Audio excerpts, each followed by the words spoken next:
I've always said that import taxes or tariffs, to use the more familiar term, are the most delightful phrase in the dictionary to me. Why?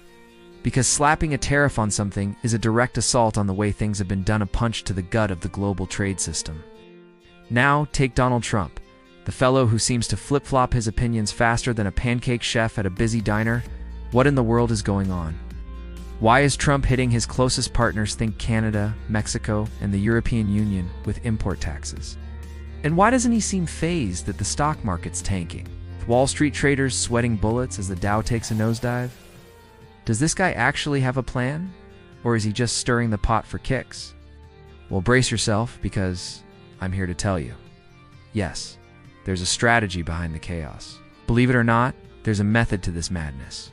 Trump's newly appointed Treasury Secretary, Scott Bessent, recently declared that the president's tariff policy is the first step in a bold mission to rewire our global economic relationships. Bessent ISN Tsum rookie he, a hedge fund titan who once teamed up with George Soros in the 90s to outmaneuver the Bank of England, forcing a historic devaluation of the pound. So when he says the import tax process has kicked off, it's not just hot air, it's a signal of a grander vision. To put it another way, this tariff frenzy is the opening act of a massive plot to dismantle and rebuild the global trade system, a system the US itself crafted over decades. This kind of upheaval has only happened twice before in modern history. First, in 1944, with the Bretton Woods system, which set the stage for post-World War II prosperity by tying currencies to the US dollar and the dollar to gold. Then, in the early 80s, Ronald Reagan and Margaret Thatcher kicked off the neoliberal global order, a free market free-for-all that slashed tariffs and opened borders to trade and investment. Both were game changers, and now Trump's team is aiming for a third seismic shift. So, welcome to 2025, the dawn of a brand new global order, one that's unapologetically US-centric, rising from the ashes of today's economic turbulence. In this vision, nations are sorted into three tiers, or as Bessent calls them, containers. A green container, a yellow container, and a red container. Picture it like a traffic light system for international relations. The green container nations like, say, the UK or Japan, get the VIP treatment. Low tariffs, military protection, and maybe even privileged access to the US dollar, which still reigns as the world's reserve currency. Yellow and red container countries. They're stuck on the outside looking in, facing steeper tariffs and no security blanket. That's the vibe I picked up from poring over every speech, interview, and memo I could dig up from Trump's top economic minds. Let's dig deeper. What's this MAGA grand strategy for a new world order all about? Is it a workable plan, or just the wild fantasy of a loose cannon and his crew? To figure that out, we'll start with what Team Trump wants. First, meet the masterminds behind the curtain. Leading the charge is Scott Bessent, the new Treasury Secretary, a mega-rich hedge fund guru with a knack for big bets and a Yale gig, teaching economic history on the side. Then there's Stephen Moran, Trump's new chief economic advisor at Harvard, business alum and hedge fund strategist, who just dropped a bombshell paper called A User's Guide to Restructuring the Global Trading System. It's got Wall Street buzzing like a beehive, and for good reason. It's a blueprint for flipping the trade world upside down. These two have been sounding the alarm about a crisis they see as a slow-motion disaster: the collapse of American industry. It's no surprise they hitched their wagons to Trump's campaign, which is laser-focused on turning the US back into the industrial powerhouse. It was in the glory days, think, the 1950s, when factories hummed and made in America meant something. The glory days, you say? Check this out. Back in the 50s, manufacturing accounted for 28% of US economic outputs. Steel mills, car plants, you name it. Today, that's shriveled to just 10%, thanks to decades of outsourcing to places like China and Mexico. Trump's first trade war with China in 2018 tried to turn the tide, but it barely made a dent, though it did wake people up to the problem. But why is this such a big deal? US economy is bigger than ever, trillions of dollars strong, so why is Team Trump so obsessed with industry? Two big reasons. First, the industrial heartland, think Ohio, Michigan, Pennsylvania, has been gutted. Once bustling factory towns in the Rust Belt are now shadows of their former selves. And those voters turned out in droves for Trump in 2024 are desperate for a comeback. Second, America's industrial muscle has fallen way behind global rivals, especially China. That's a huge liability in a crisis, say. A war where factories need to churn out tanks and planes fast. Back in World War II, Detroit's auto plant switched gears to build military gear in record time. Could they do that now? Not a chance. China's the elephant in the room here. What happens if they move on Taiwan, the tiny island that makes most of the world's semiconductors, those chips powering everything from iPhones to fighter jets? Sure, the US Navy's still top dog for now, but Vice President J.D. Vance dropped a bombshell. Last year, one Chinese state-owned company built more commercial ships than the US has managed since World War II ended. That's a stark reminder of how far America's industrial edge has slipped. With that backdrop, it's starting to click why Trump's crew wants to revive US industry. But does he really need to slap tariffs on everybody at once and accuse his closest allies of ripping us off, siphoning jobs and wealth like economic vampires? Trump's line is that both friends and foes have been looting America's resources for years. He's not wrong to point fingers. Our trade deficits tell the story. Here's the kicker, though. Allies have often hurt us more than enemies. The US has been the planet's biggest player for decades, built the current trade system from the ground up. So why is it so fed up with its own creation? To get that, we need to zoom out and look at the big picture of global trade history. A quick history lesson on the US-led global order? America's rise to the top is tied to two megastructures it engineered. First up, the Bretton Woods system, running from 1944 to 1973. Picture it as a global financial orchestra, with the US dollar as the conductor keeping currencies in tune. Then came the neoliberal order, stretching from Reagan's 80s heyday to Trump's first term, in 2016 a wild west of free trade and open markets. Between those, just tweaks and transitions if you ask me. Let's start with Bretton Woods, because it's the key to decoding Trump's playbook.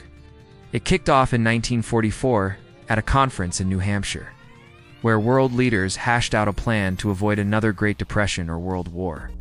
Economically, it pegged currencies to the dollar and the dollar to gold at $35 an ounce, Stability City.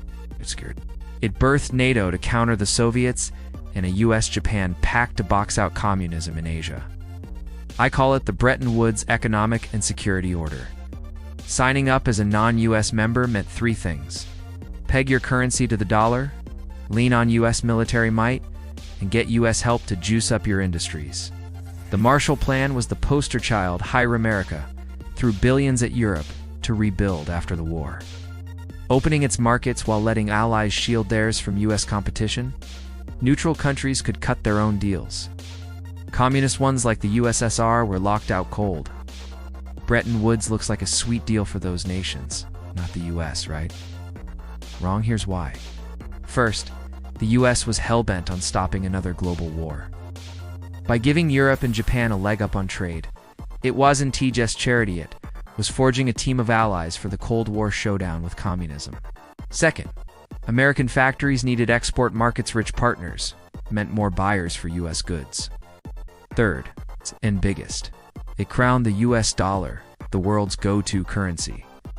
French Finance Minister Giscard d'Estaing called it an exorbitant privilege. The US could spend like crazy abroad without tanking its economy, thanks to global dollar hunger. But there was a catch. Opening markets to Japan and Europe started chipping away at US industry as they became manufacturing titans. Still, Stephen Moran points out a fatal flaw in his paper: the Trifon dilemma. As the world economy grew, it craved more dollars, but gold stocks stayed flat.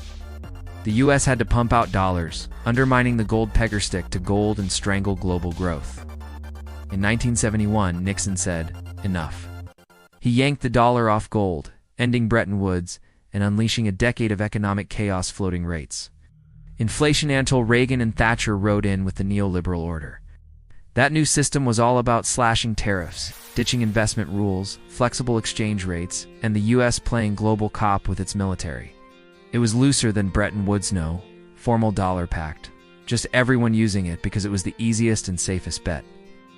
but it gave every other country a reason to flood the US with exports and hoard dollars, racking up trade deficits for America. Here's the twist. The World Trade Organization, born in 1995, pushed free trade, but let developing nations like China hit the US with higher tariffs than the US could return. Logic. A richer world is a friendlier world, like post-war Germany and Japan. But unlike Bretton Woods' tight club, the neoliberal order's green nations balloon follow WTO rules. You got access to America's massive market dollar system and Navy-protected shipping lanes. Sounds like a win-win, right?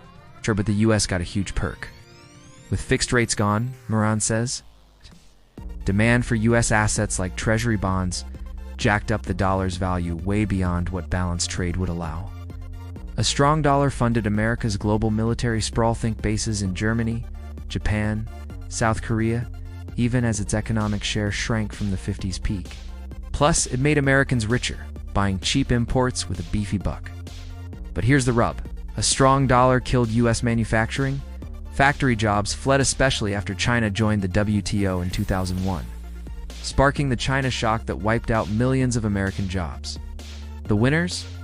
Wall Street and big corporations with piles of dollars, while inequality spiked. By 2016, a hollowed-out industrial core and angry heartland voters propelled Trump to power, launching his first trade war. Looking back, that 2016 clash marked the end of the neoliberal order. It shattered the myth that free trade always lifts all boats. Trump jacked up tariffs on China. China fired back. Both ended up with higher barriers. But it didn't stop America's industrial slide or China's rise. Think their dominance in electric cars today. Biden tried a different tack, pouring subsidies into U.S. factories via the CHIPS Act and Inflation Reduction Act, echoing China's playbook. New plants popped up, but Besant and Moran say it wasn't enough and it bloated the deficit. So here we are, drifting from the neoliberal dream Reagan built, where a strong dollar kept the U.S. on top. Team Trump says that dream turned into a nightmare deindustrialization so bad it's now a security threat. Enter their new global order. Rebuild industry and keep the dollar king. Trump's blunt on this. Lose your primary currency and you're a third world nation. You can't let that happen. But how do you boost factories with a strong dollar that makes exports pricey? Most economists say it's impossible. Moran begs to differ. In his paper, he insists, yes, you can have it all. It's not a full plan, more a menu of options, but I've pieced together their three-step mega-strategy from Moran and Besant's public crumbs. No secret memos here, just good old sleuthing. The three-step mega-strategy. Step 1, tariff chaos.